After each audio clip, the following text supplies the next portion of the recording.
ఎడారిలో జలధారలు. రచన doctor K Job Sudarshan.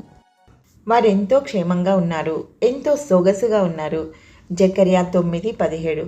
ఆడపిల్లలు అందంగా ఉండాలని కోరుకోవడం సహజం. అందం, చక్కదనం నేడు వేల కోట్ల డాలర్ల వ్యాపారం. యోగా గురువుల దగ్గర నుండి బహుళజాతి కంపెనీల వరకు సౌందర్యాన్ని ఇనుమడింపజేస్తామని వాగ్దానాలు కురిపిస్తూ డబ్బు దండుకుంటున్నారు.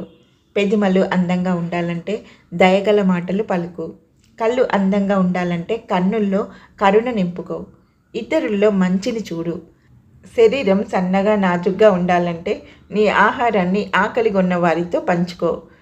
పేదలకు అన్నం పెట్టు. హుందాతనం కావాలంటే నిటారుగా, సూటిగా, కపటం లేకుండా నడుచుకో. నిన్ను ఆదుకునే చెయ్యి కావాలనిపిస్తే నీ కుడి చేతిని ఎత్తి నీ ముఖం ఎదురుగా పెట్టుకో.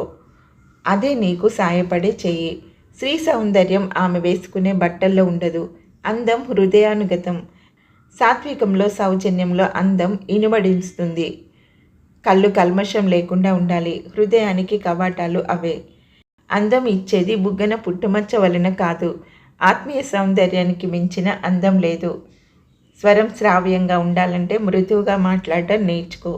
పిల్లలను, వృద్ధులను, పెద్దలను ఆదరించడంలో, అవసరంలో ఉన్నవారికి సాయపడడంలో ఆడపిల్లలకు ఆనందం ఉంది. అలాంటి అందం వయసు పెరుగుతున్న కొద్దీ దిగ్వినీకృతం అవుతుంది. అన్నిటికంటే మించి దేవుని పట్ల భయభక్తులు ఆడపిల్లలకు ఎనలేని సౌందర్యం. ప్రార్థనా జీవితం, సహనం, సౌశీల్యమే ముగ్ధమోహన లాలిత్యం. ఎస్తేరును చూసిన వారందరికీ ఆమె యందు దయ పుట్టెను. ఎస్తేరు 2:16.